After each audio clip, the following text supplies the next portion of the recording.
Hi everyone, I'm Siobhan Wescott. I'm an Athabascan from Fairbanks, Alaska. My people lived in very harsh winter conditions for thousands of years before ever meeting anyone from anywhere else. And it really kept us very resilient, very thoughtful, and tight-knit, because you can't survive a hard winter unless you work together. And I've really found those adaptive skills and that resilience to be important in every aspect of training. So I have an MD, I'm a physician by training, and I also have a master's of public health. And this helps me think about the big picture, especially for Native people. Not just what can I do to help one patient, what can I do to help a lot of people? And that's a big shift, and it's a great way to think, because there's so many issues that we could tackle in any country, yet if we don't work together, it's a lot harder.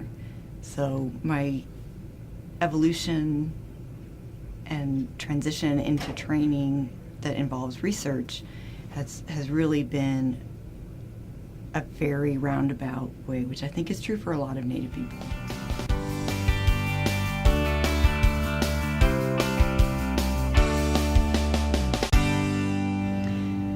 So I had a very interesting way to get into research. I was not the first in my family to go to college.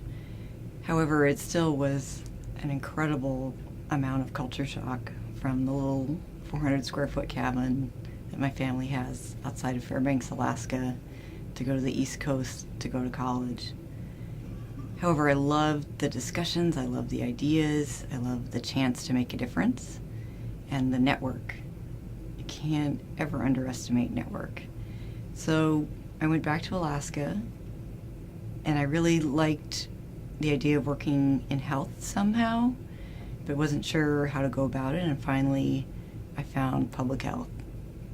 And this is backwards. Most people, if they're going to be a physician with a public health degree, they go to med school first, but I went to public health school first.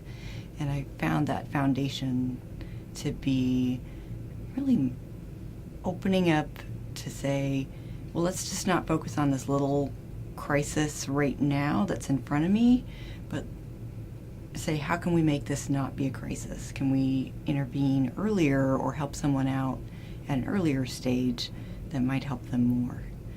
So then I went back to Alaska after I got the public health degree, and I did a lot of health education, which I love. I started making health education films.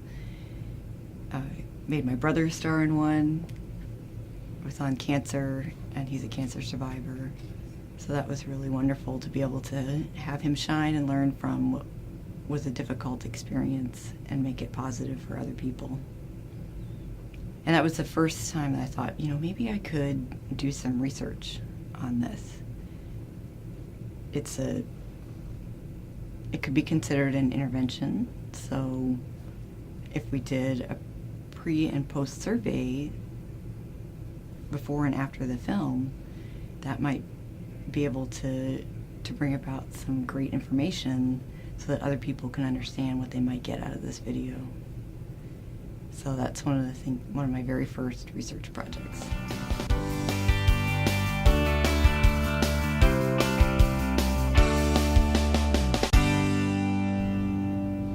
So mentorship makes the world go round, and networking, especially in Indian country, is the difference between success and almost making it happen. I've found every opportunity that I have, someone helped me, and sometimes tremendously. And so I try and pass that along, even when I was a med student, which is intense to say the least. I made time to help organize and carry out a summer research program for Native pre-meds at Harvard Med School.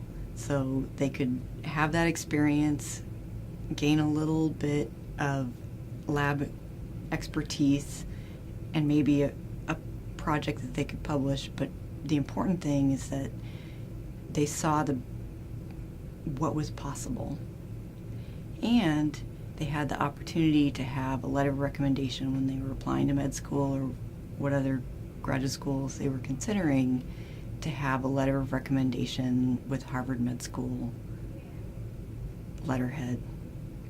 That was worth every minute of my time that it took to do that. And I really appreciate that, because I think none of us are enough. We all need each other. And mentorship is just a way to say, I've gone down this path. Some things you do have to learn yourself the hard way. However, I want to soften that as much as I can. And for those of you who are thinking about anything bigger than what you're used to or anyone you know has done, and it's scary, it should be, just remember that if you find the right mentor, anything is possible.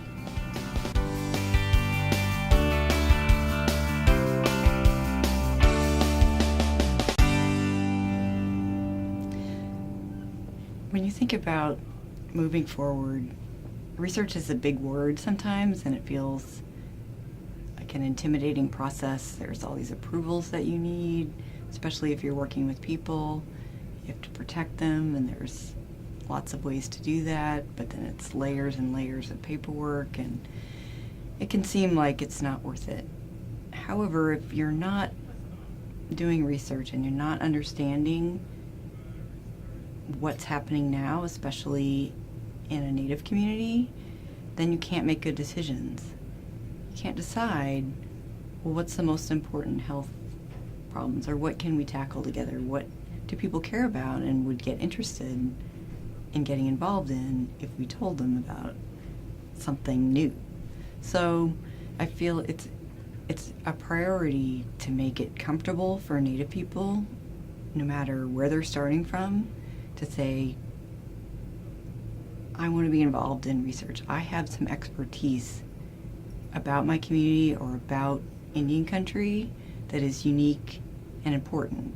And if I can just find the right mentor, then I can bring that expertise to the table and it'll be a better project, and it will.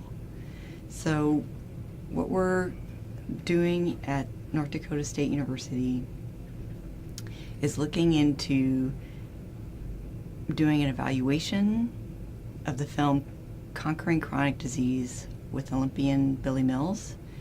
It's a health education film I produced a few years ago that really has a lot of appeal, even outside of Indian country, but I think for those Native people. And for instance, we start out with Amazing Grace in Dakota, which is Billy's language, as an introduction. And those little pieces that really make it just right for Native people, I think make a huge difference. So we'd like to be able to have students, no matter where they're starting from, organize viewings of the video and do a pre and post survey. 5 questions, pretty simple. Almost anyone can do it. And then we can compare between communities, especially for community college students who need, or tribal college students who need a project here or there. It would be very easy.